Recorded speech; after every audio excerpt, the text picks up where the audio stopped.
తినా ఏ ఆకలేట్లేదా మరి మెక్కో రోజు నువ్వే తినిపిస్తావు కదా నాన్న. మళ్ళీ ఇదోటి మాకు నాకు చేయి తెగి మండుతోంది నువ్వు మెక్కో. శనిలాగా నాకంట కట్టిపోయాడు. అసలే చిరాకు దూపుతుంటే తిండి తినేటప్పుడు కూడా పక్కనే తయ్యారు. ఈ దరిద్రం నాకు ఎప్పుడు దొరుకుతుందో ఏంటో.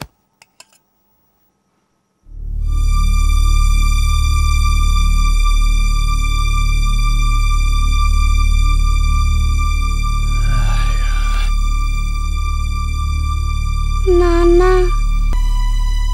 మళ్ళీ ఏంటి? నీకు చేయి తెగింది కదా నాన్న. నాకు ఆకలేదు నువ్వు తిను వెళ్ళు.